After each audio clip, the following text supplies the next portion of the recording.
მოგესალმებით. დღევანდელი ჩვენი შეხვედრა დავიწყოთ მარტინ ლუთერ კინგი უმცროსის სიტყვებით.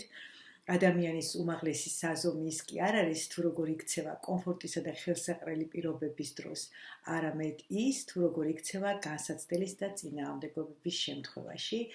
და დღევანდელი ჩვენი შეხვედრა ეძღვნება წიგნის კიდევ ერთის ძალა, როგორც იცით, განხილვას და ესეთი მე-14 თავს აქვს ესეთი სათაური კიდევ ერთი დისკომფორტი.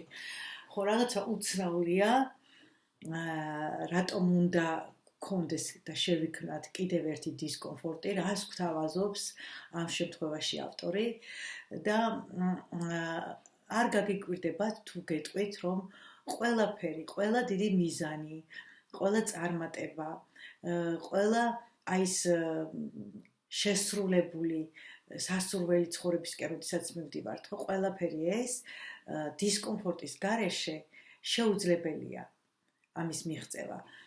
ანუ მიიღწევა დიდი შრომის, დიდი დისციპლინის, ნებისყოფის, თავდაუზოგავი ენერგიის ხარჯზე, როდესაც არ ვზოგავთ არც ენერგიას, არც დროს, არც ჩვენს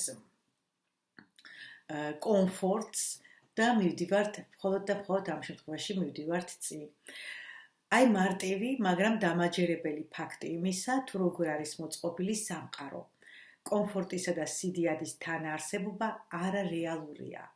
და დამეთანხმებით ალბათ ამაში, მე რა თქმა უნდა ვიზიარებ ამ ძალიან არასასიამოვნო, თუმცა დამაჯერებელია და ნამდვილად გვეუბნება ავტორი, რომ ვერაფერს ვერ მიაღწევთ იმის გარეშე, თუ არ შეიქმნით კიდევ ერთი დისკომფორტი. ანუ ახლა რას ნიშნავს ხო ეს დისკომფორტის შექმნა? წარმოიდგინეთ ახლა ნებისმიერი პატარა საქმეც კი რომ გააკეთო, ეს ერთგვარ დისკომფორტია, კომფორტის ზონიდან უნდა გამოხვიდე. დისკომფორტია ის, რომ ადგები დილით, არ ვიცი რომ საათზე შეიძლება 5-ზე, 6-ზე, 7-ზე, იმისთვის რომ შენი სამსახურში წახვიდე, ან თუნდაც სახლიდან მუშაობ, სახლში გააკეთო საქმე. არ აქვს მნიშვნელობა ცივა, ცხელა, როგორი ამინდია.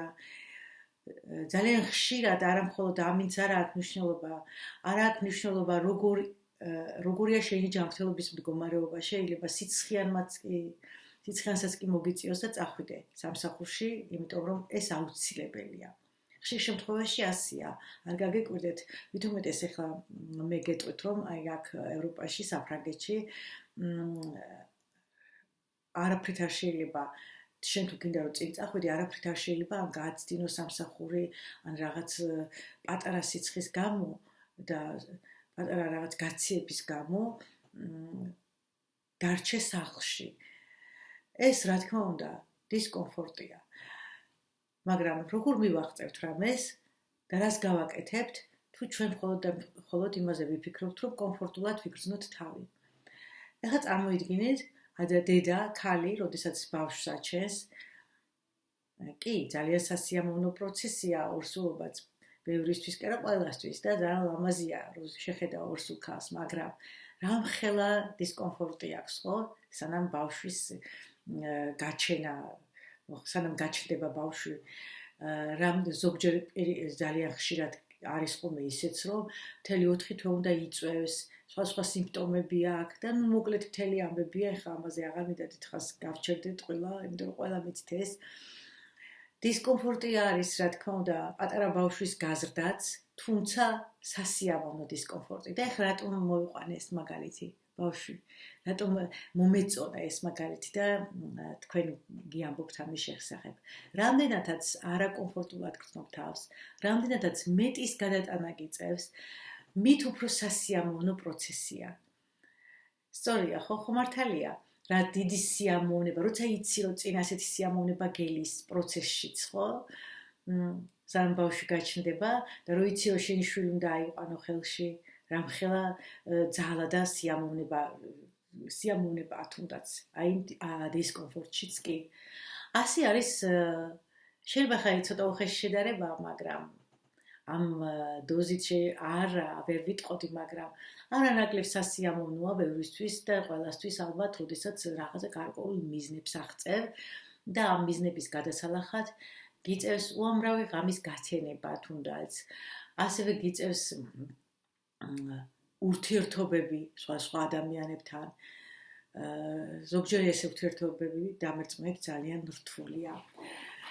ასევე დისკომფორტია, როდესაც გამოდიხარ 100,000-ობით, 10,000-ობით, ან თუნდაც 1000, თუნდაც 10 ადამიანის წინ და ატარებ პირველ ეტაპზე ყოველ შემთხვევაში ძალიან რთულია და არა მხოლოდ პირველზე, მე ვიტყოდი, რომ მუდმივად ეს პროცესი გრძელდება, დაძაბულობა, როდესაც გამოდიხარ დიდი აუდიტორიის წინ და ლექციას კითხულობ თუნდაც.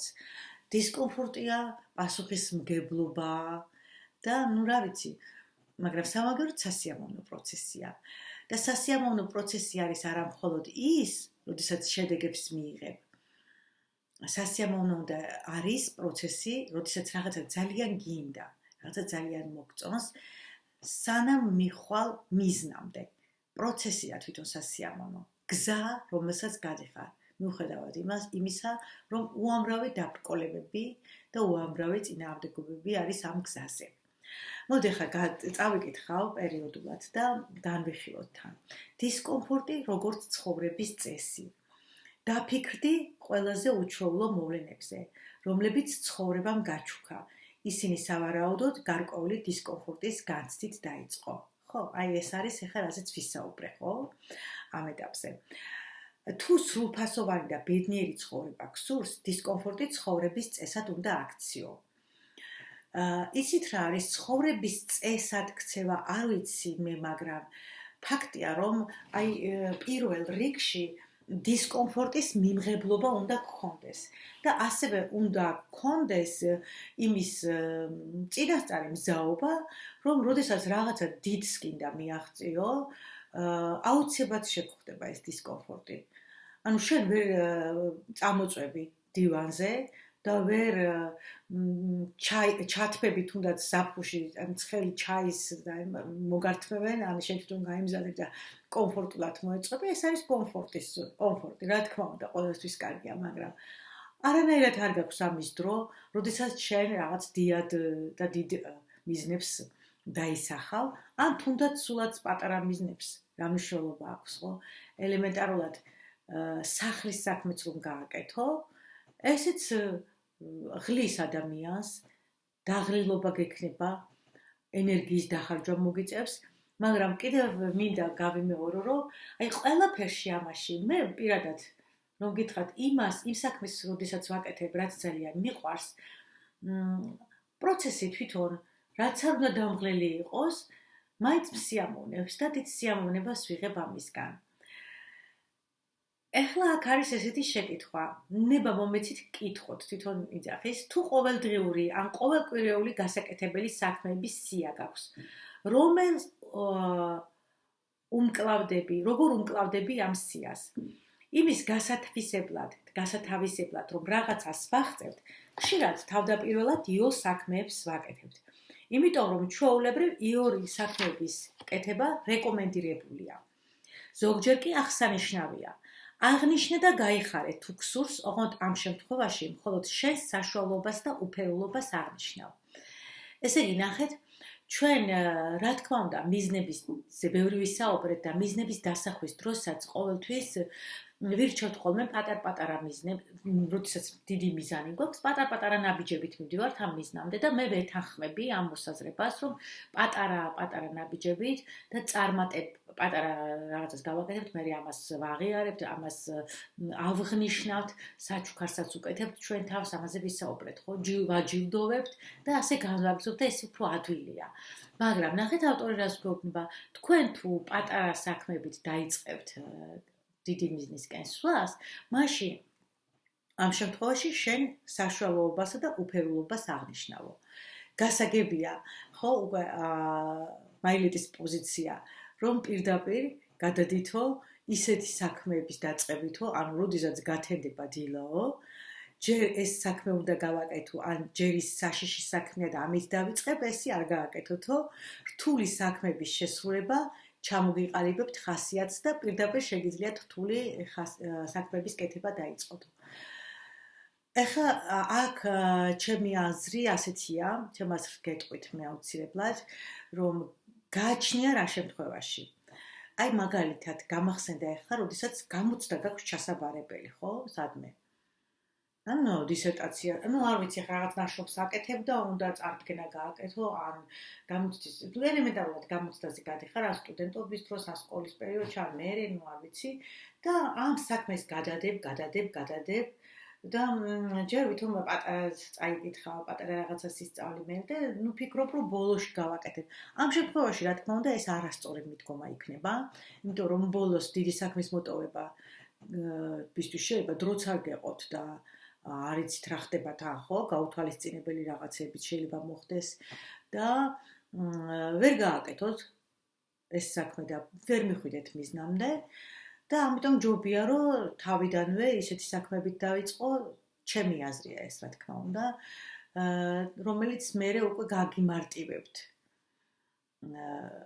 გამოცდის ჩაბარებას თუნდაც. მაგრამ არის ისეთი საქმეები, რომელიც პატარ-პატარა ნაბიჯებით უნდა დავიწყოთ იმის კეთება. აქაც გააჩნია ადამიანის ხასიათს და აღქმას. აქაც უნდა გათვალო, იცი, რაღაცა სწორი გათვლები უნდა გააკეთოს ადამიანმა, თუ როგორ. შეიძლება მაგალითად ადამიანს უნდა კარგი ავიღოთ ახლა გლეხი, რომელიც მუშაობს მიწასთან, ხო? მიწასთან ამუშავებს მიწას. შეიძლება მან რომ გადადოს საქმე, არ ვიცი ხა იქ რა პროცედურებია, ისეთი ამინდმა არ შეუწყოს თუნდაც ხელი. და აი დღეს არა და ხვალ არა და ზეგ და ისე გამოვიდეს ამინდი და ისეთი რაღაცა მოხდეს, რომ საერთოდ ვეღარ გააკეთოს ის საქმე და დარჩეს პროდუქტის გარეშე, ხო? აი მოსავლის გარეშე, ვერ დათესოს, ან ვერ მოიყვანოს, ან არ დაკრიფა და მე ამ დროს არ შეიძლება საქმის გადადება, რა თქმა უნდა. თავიდანვე ვაკეთებთ ამ საქმეს. აი ეს საქმის გადადებაც ძალიან პრობლემატურია და სხვათა შორის მერე ადამიანებმა იციან ხოლმე სხვაზე გადაბრალება, ან ამინდს გადააბრალებენ, ან აი ბედს დააბრალებენ, ბედი არ მაქვს და აი ეხლა მოვიდა წვიმა და ეხლა გათოვდა და ახლა ეს მოხდა და ეხლა გავხდი მაინდა-მაინც ცუდად რომ ხვალ გამოცდა მაგ და ვერ მოვასწარი, თემები ვერ გავიარე რაღაცა. აი ამ დროს რა თქმა უნდა თავიდანვე ის დიდი საქმეები გავაკეთოთ და ბოლოს მოვიტოვოთ ის პატარ-პატარა რაც დაგვრჩება და რაც ისეთი მნიშვნელოვანი არ არის. აქ ახლა შემდეგ თავში აქვს ურთიერთკავშირი დისკომფორტს და წინააღმდეგობას შორის. ხო. როდესაც განსაკუთრებული რაღაცის გაკეთებას გადაწყვეტ, საამისოდ უნდა მოემზადო. წინააღმდეგობას იგრძნო. წინააღმდეგობა დისკომფორტის უხერხულობის განცდას აჩენს. უხერხულობის განცდა კი ხშირად არის ძალიან სტრესული. თუ დინებას მიყვები, აქ წერია რომ ახლა ზურგზე გაწვევი და მდინარის დინების მიმართულებით წახვალ და მოდუნებული იქნები, ეს ნიშნავს რომ არასოდეს არ განიცდი დისკომფორტს და გაყოფილად იგრძნობ თავს, მაგრამ სამაგიეროდ ვერაფერს ვერ მიაღწევ და დარჩები საშუალო დონეზე. და ეს წიგნი გათვლილია არა საშუალო დონეზე, არამედ წარმატების მაღალ დონეებზე, ხო? ადამიანს, რომელიც ცხოვრობს ჩვეულებრივად, ან შეიძლება ჩვეულებრივზე უფრო უკეთ, მაგრამ კიდევ უფრო მეტის წარმატება უნდა მეც უნდა რომ მიაღწიოს. ასე რომ თუ მაგალითად ლიდერი ხარ, თქვათ კომპანიის გენერალური დირექტორი, გუნდის კაპიტანი ან თუნდაც ოჯახის თავი, უნდა მოუწოდო მათ, ვინც გექვემდებარება, რომ თვითონაც შეასრულონ არაკომფორტული უხერხული საქმეები.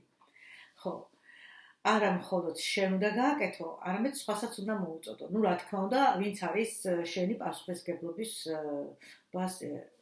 ვიზეც აქვს პასუხისმგებლობა. თორე ხა უცხო ადამიანს და სხვა ადამიანს არავითარ შემთხვევაში არ გირჩევთ რომ რამე მოუწოდოთ და მე კიდევაც თქვი რამდენიმე შეხვედრის დროს და ხშირად აღნიშნავ რომ არასოდეს არ შეიძლება სხვის საქმეებში ჩარევა, თუნდაც დახმარებითი მიზნით, ან რჩევის მიცემა თუ ამას ისინი არ გეკითხებიან. ეს შეიძლება ძალიან დიდი კონფლიქტის მიზეზიც, წყენის მიზეზიც გახდეს. რაც შეეხება ახლა წერან აქ სიტყვა სტრესი იყო, რა თქმა უნდა სტრესულია დისკომფორტი, მაგრამ ეს უკვე თქვენს აღქმაზეა დამოკიდებული, ჩვენს აღქმაზეა დამოკიდებული და დასაწყისში ვთქვი, რომ როდესაც საქმე გიყვარს, ჩემ მაგალითად ვთქვი, ხო, როცა მიყვარს მე საქმე, ამას დიდი სიამოვნებით ვაკეთებ, არ აქვს მნიშვნელობა რა დონის სიძლიერის, რა ენერგიას მოითხოვს შენგან. დაიღლები, არ დაიღლები, თუ როგორ არის, ამას არ აქვს მნიშვნელობა. ანუ სტრესული იქნება, მაგრამ სტრესი ნორმალურია. ეს არ არის საშიში. თავარია მას არ კონდეს ხანგრძლივობა, დროში როგორ იქნება. თუ ძალიან გახანგრძლივდა სტრესული ფონი, რა თქმა უნდა, ეს უკვე მიგანიშნებს, რომ გაჩერდე. მაგრამ რაღაცა პატარ-პატარა სტრესები, რომელიც ყოველდღურად გვაქვს ჩვენს ცხოვრებაში, ყოველდღურად არის, ეს ნორმალურია, ამის გარეშე განვითარება შეუძლებელია. ეხლა არის ესეთი ქვესათაური ურთიერთკავშირი დისკომფორტს და სიდიადეს შორის. შენი უდიდესი ოცნებები არასოდეს ახდება, თუ კომფორტისკენ მიდრეკილი იქნები. კომფორტისა და ჯანმრთელობის სასურველი მდგომარეობის თანაარსებობა ურთიერთგამომრიცხავია. კი ბატონო, აქაც დავეთანხმები ავტორს.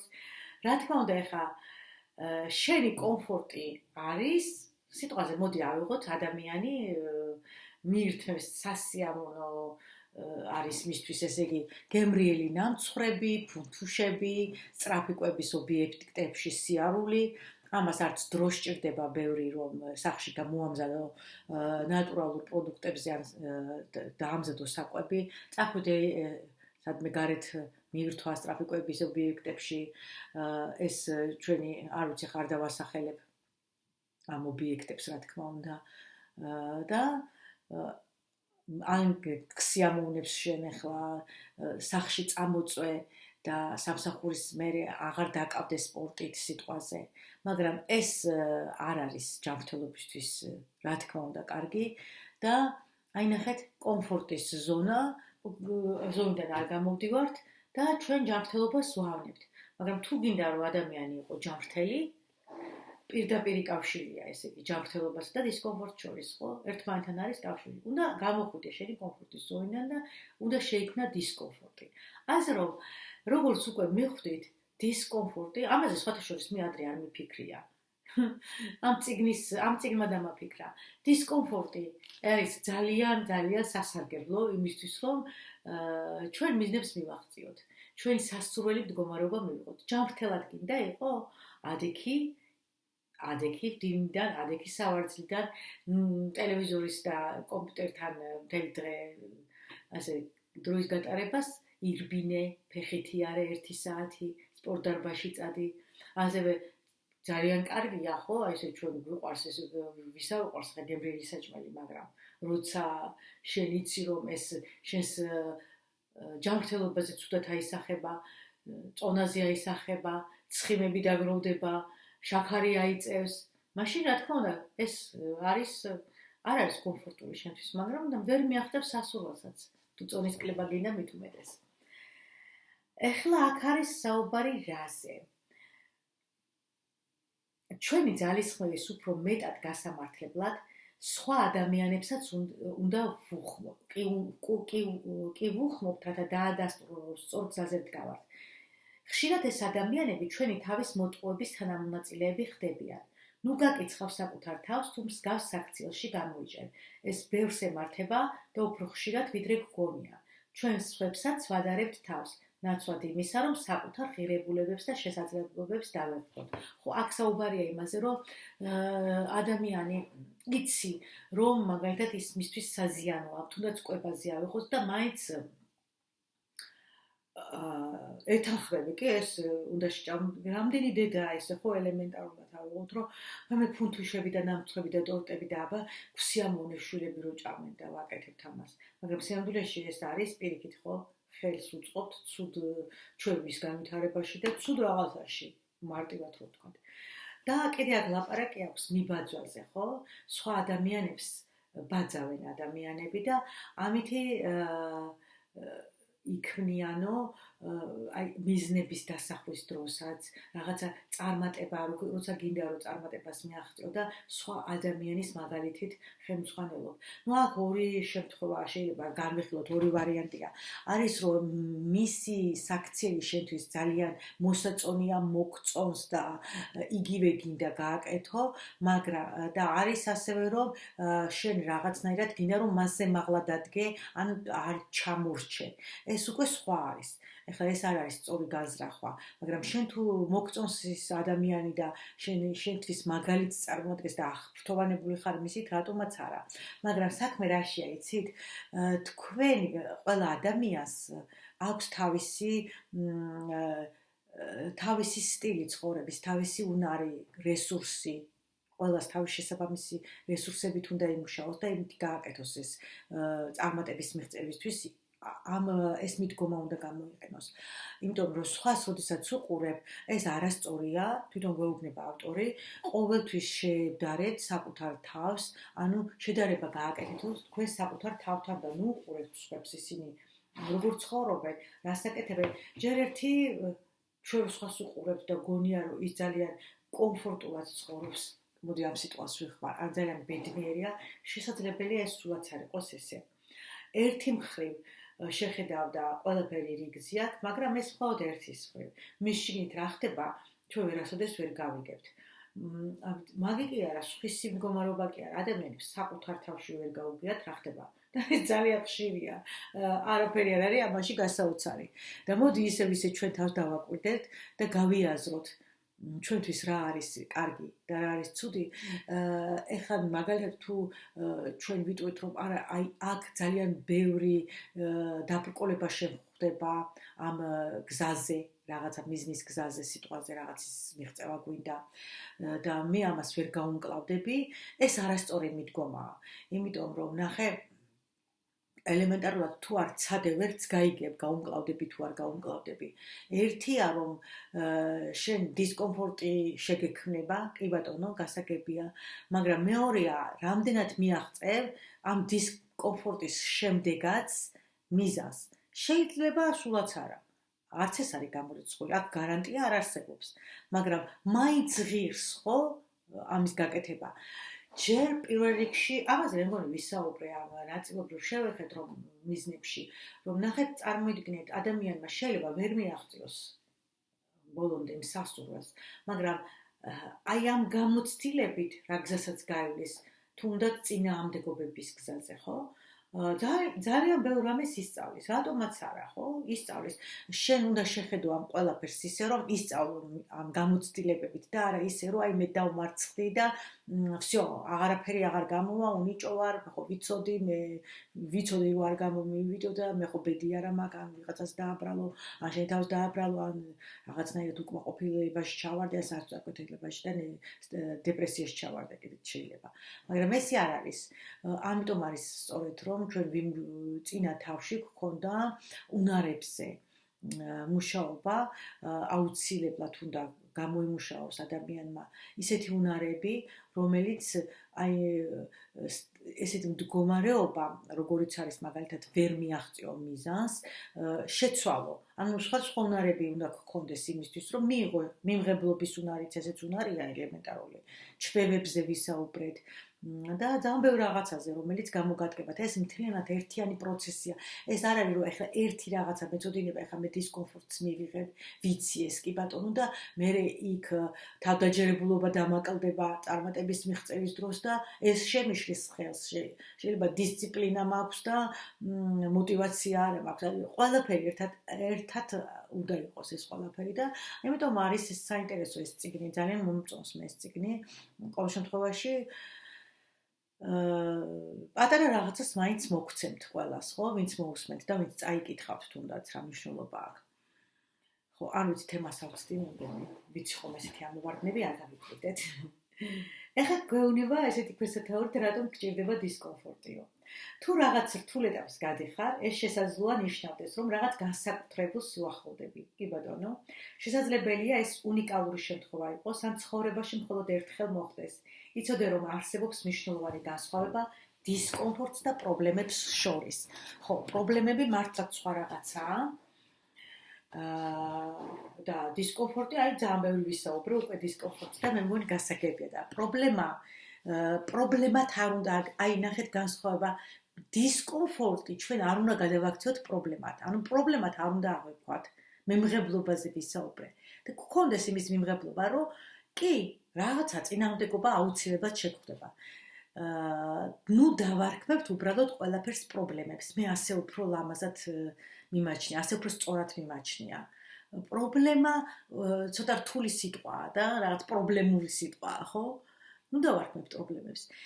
ნახეთ, რას გვეუბნება, ისწავლე პრობლემების გამიჩვნა დისკომფორტისგან, როგორც კი ამას მიაღწევ, მიხვდები, რატომ არის საჭირო ეს უხერხულობა ცხოვრებაში. კითხე ნებისმიერ მულტიმილიონერს, იყო თუ არა გამდიდრების პროცესი კომფორტული. შესაძლოა მათ სიამოვნებას ანიჭებდათ სიძნელეები, მაგრამ იმასაც გეტყვიან, რომ ეს ყველაზე არაკომფორტული მოგზაურობა იყო მათ ცხოვრებაში. ხო, რაზეც ვისაუბრე, სიამოვნების პროცესი ნამდვილად არის. ნამდვილად არის. თორე არის ახლა პრობლემა არის, რა თქმა უნდა, ის რომ დისკომფორტი ვილაპარაკეთ უკვე ავხსენი, მაგრამ პრობლემა არის მაგალითად ბიზნესში, როდესაც აქ ადამიანს ბიზნესი და ძალიან დიდ ფულს დაკარგავს, ან რაღაცა ესეთი გაუთვალისწინებელი მოხდება, მაგალითად მოდის სხვა ქვეყნიდან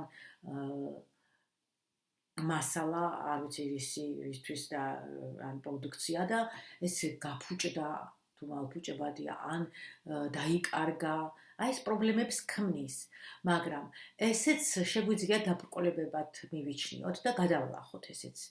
იმიტომ რომ ადამიანები არიან კარგავენ რაღაცეებს, მაგრამ არ ნიშნავს იმას, რომ უარს ამბობენ თავიანთ ბიზნესზე.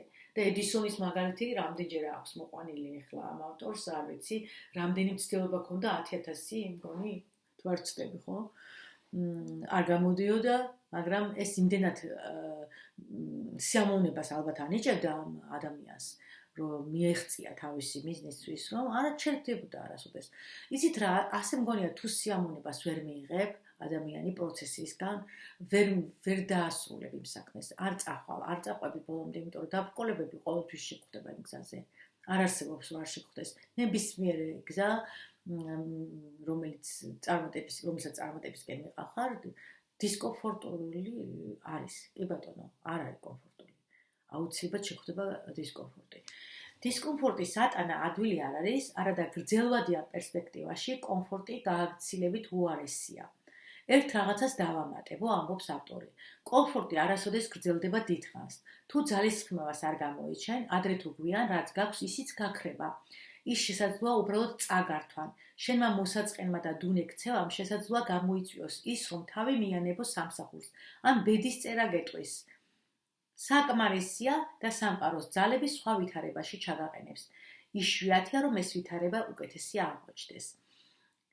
კიდევ ერთის პრინციპით მოაზროვნეები რთულ საქმებს აკეთებენ, ვინაიდან იციან, რას ნიშნავს მისი კეთება. ისინი გადაუდებლობის შეგრძნებით კიდევენ ხელს, არა კომფორტულ რთულ საქმეებს. ხო, წარმოიდგინეთ, იმიტომ რომ იციან, რომ ის აუცილებლად ისეთ დიდ საქმესდე მიიყვანს და ისეთ დიდ წარმატებამდე მიიყვანს, რომ როდესაც როცა კომფორტული მდგომარეობით რაღაცას ვაკეთებთ, ეს არ არის დიდი საქმე, ხო? ვერ გააკეთებ. ფიზიკურად დიდი საქმეს ყოველთვის დევს სირთულეები, დაბრკოლებები, დისკომფორტი. ფაქტია. ეხლა ურთიერთობებზე ვისაუბროთ. აქ აქვს ესეთი ქვესათაური რთული ურთიერთობების ძებნა. სამყაროში დამოუკიდებლად ორიენტირებას ვერავინ ვერ შეძლებს. რას ეძებ ურთიერთობებში? ნდობას, პატივისცემას, თანაგზნობას, პატიოსნებას, კარგ ურთიერთობას რამდენიმე ფუნდამენტალური საყრდენი აქვს. იმაზე რომ ნახეთ, დაფიქრებულ ხართ ამაზეო, რომ ერთ-ერთი ასეთი საყრდენი არის სირთულე. კი ბატონო, არ არის მარტივი. მარტივად როდესაც იწყება ურთიერთობები, ძალიან მალე სრულდება ეს ურთიერთობები. რა თქმა უნდა, თქვენ მოდი აი რაღაც მაგალითები განვიხილოთ ახლა ერთად.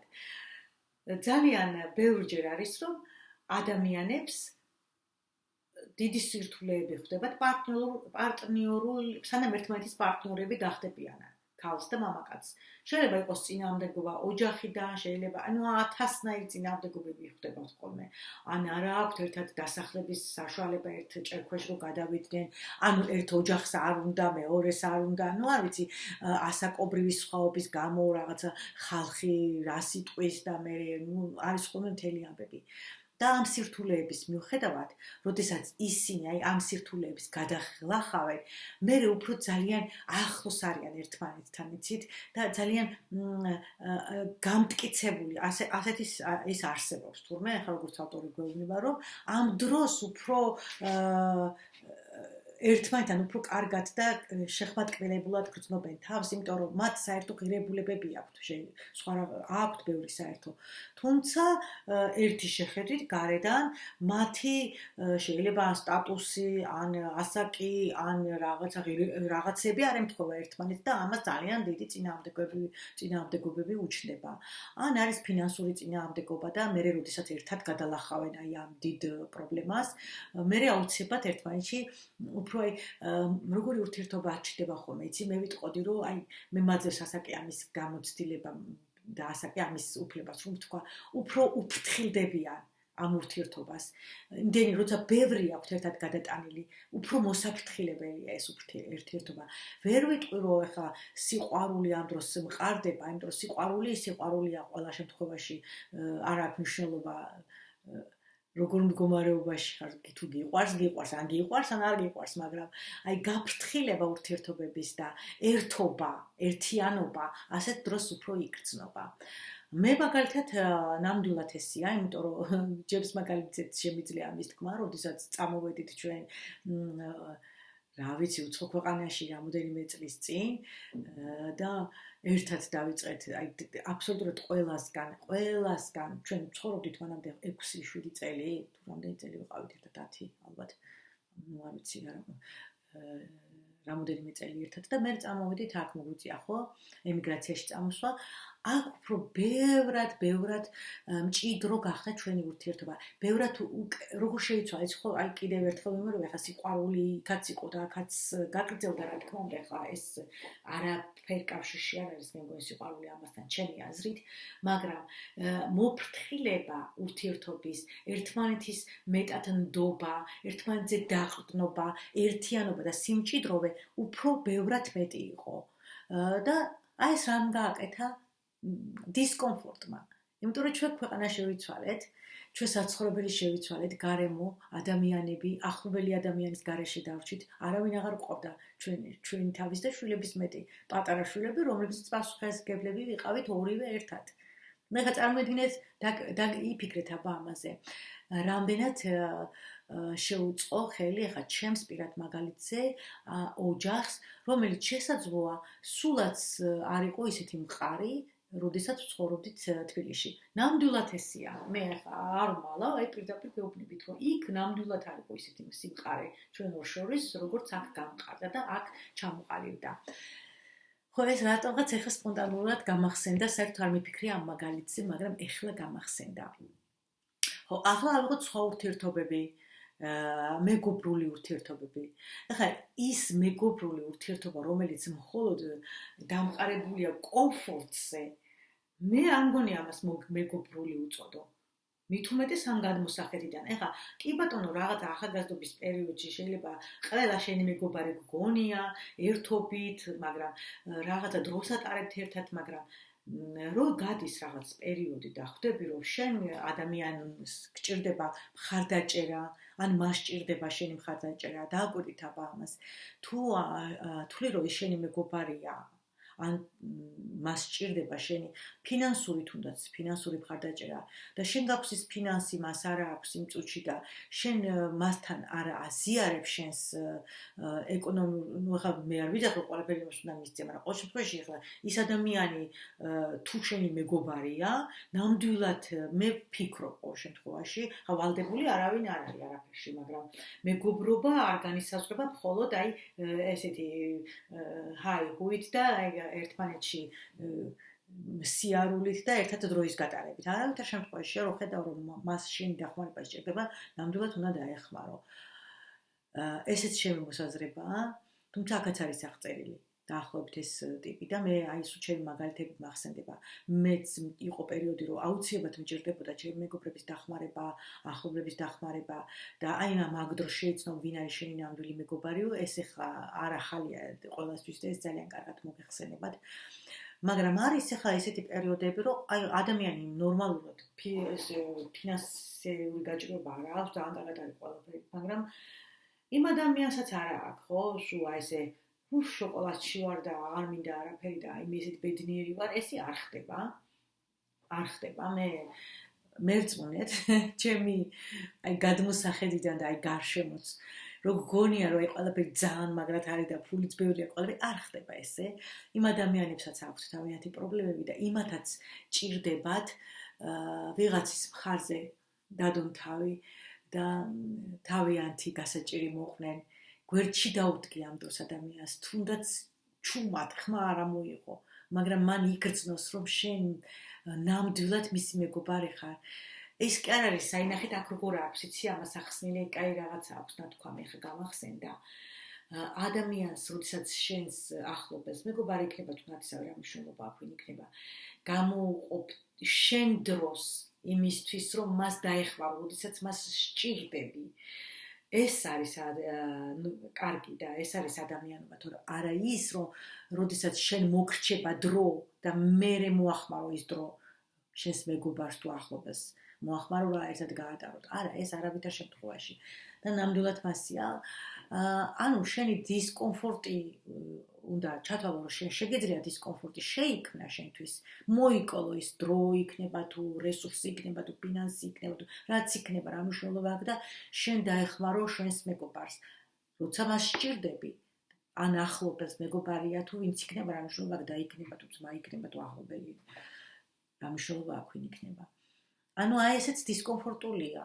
არ არის კომფორტი კი ბატონო, ახლა მე ძალიან ხშირად არის ხოლმე აქ მით უმეტეს რომ მე ახლა არ მინდა ახლა რაღაცა ისე გამომივიდეს რომ ჩვენ თავზე ვილაპარაკოს, მაგრამ არის ხოლმე ადამიანი არის ცუდად მით უმეტეს აქ რამდენიმე ოჯახი როცა და ქართველების და შენ უბრალოდ ნათესავები არ ყავს და აქ ყველა ერთმანეთის ნათესავია თუ კარგ სიტუაციაში მე პირადად ესეთი წრემა გარშემო თორე აი ყველასთან ვერც იმეგობრები და ვერც ნათესავები როგორც საქართველოში ისე ემიგრაციაში მე არ ვიცი სხვაგან რა ხდება, მაგრამ მე ჩემ პირად მაგალითზე ვიტყვი რომ ყოფილა შემთხვევები რომ შუა ღამისას გაუღვიძები ხარ ან გაგიღვიძებია ეს ადამიანი როცა გჭირდება ან გადაუდებელია რაღაცას ან ცუდად ხარ ან რაღაც პრობლემაა ისეთი აღარ მინდა დაკონკრეტება, მაგრამ ძალიან ხშირად არ აღმართვა დაგვიფარეს, მაგრამ ხშირად ყოფილა ესეთი შემთხვევები. რა თქმა უნდა, ერთმანეთის თანადგომა აუცილებლად გჭირდება და ეს არის დისკომფორტია, ხო? ადგები ახლა დაწოლილი გაიღვიძებ შუაღამისას და გარბი ხარ რო ადამიანს იმასთან, მაგრამ ეს დისკომფორტი იცით როგორი დისკომფორტია? აი როგორც ვისაუბრე, ხა ეს სიამოვნებას არ განიჭებს ეს, მაგრამ სამაგიეროდ შენ ანიჭებ მას სიამოვნებას სხვა ადამიანს და თუ სხვა ადამიანს შენ ამით რაღაცით დაეხმარები, რა თქმა უნდა, მე შენც მოგანიჭებს სიამოვნებას. ბოლო-ბოლო მივდივართ იქამდე, რომ სიამოვნების მომტანია ესეთი დისკომფორტი ყოველთვის საბოლოოდ. ეხლა ნახეთ რაზეა ლაპარაკი. რწმენაზეო. კიდე ნახეთ რას გვეუბნება, კომფორტზე არის აგებული დისკომფორტზე არის აგებული სწორი ურთიერთობები, ანუ მჭიდრო ურთიერთობები და კავშირები და კომფორტზე აგებული რწმენაც მხოლოდ ცარიელი რწმენაა. ვერასოდეს დატკბები ღმერთთან ახლო და სულიერი კავშირით, სანამ დახმარებას არ სთხოვ მაშინ, როცა დისკომფორტს განიცდი. ნახეთ რა მართალია, ხო? როდის გრძნობ ახლოს ღმერთთან თავს? როდის გსიამოვნებს სხვა როცა აი ძალიან დავარდნილი ხარ, დაცემული ხარ, რაღაცა გიჭირს, განსაკუთრებით ხუმაში გვახსენდება ხოლმე. ნუ ეხლა რაღაც წლებთან ერთად მე მოდის რომ მუდმივად შეიძლება იყო ისეთ მდგომარეობაში ყველას არ ეხება, მაგრამ ძირითად შემთხვევებში ღმერთს მიმართავთ, როდესაც არ ვართ კარგად დისკომფორტს განვიცდით და აი მაშინ აი სწორედ ამ დისკომფორტის შედეგად ვუახლოვდებით ღმერთს. აი მოდი ავიღოთ ეხლა პრობლემა. ადამიანს აქვს პრობლემა, განსაცდელები აქვს და მაშინ არ ვიცი, სხვა გზა აღარ აქვს დარჩენილი ხოლმე ზოგჯერ და ერთადერთი იმედი არის ხოლმე ღმერთი.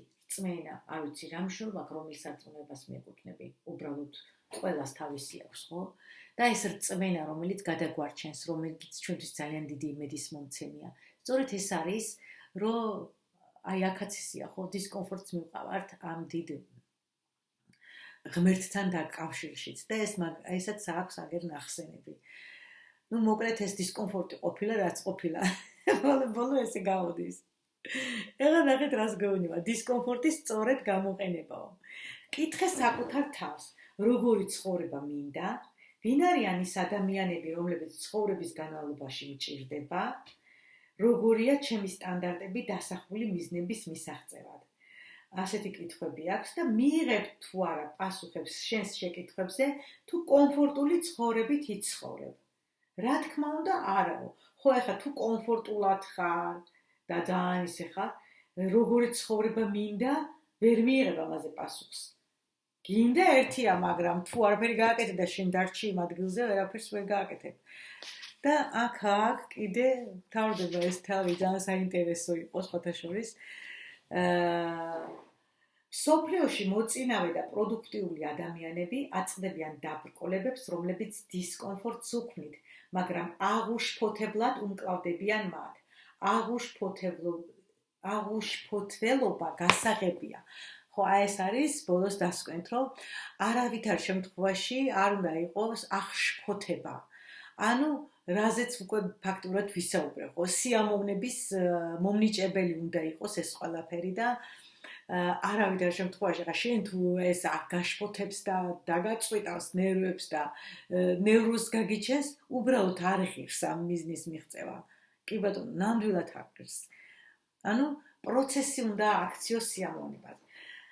ახლა დავასრულოთ, მივმართავ ამ ადამიანებს, თუ არ შეგიძლიათ აღუშფოთებლად დადგეთ თქვენთვის ბოძებული საუცხოო საჩუქრით, თქვენი საუკეთესო ცხოვრებით არ ცხოვრობთ. სირთულე და დისკომფორტი აუცილებელია, მაგრამ შენს ცხოვრებაში საუკეთესო შედეგების მისაღწევად უნდა დარწმუნდე, რომ მას სწორად იყენებ პრაქტიკაში. ხო, დღეს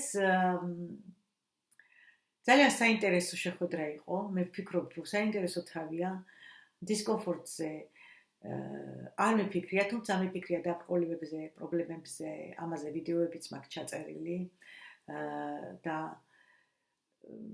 საინტერესო იყო რა ერთი სიტყვით დღევანდელი შეხვედრა და დაგემშვიდობებით ახლა ალბათ თქვენიცით წარმატებებს გისურვებთ.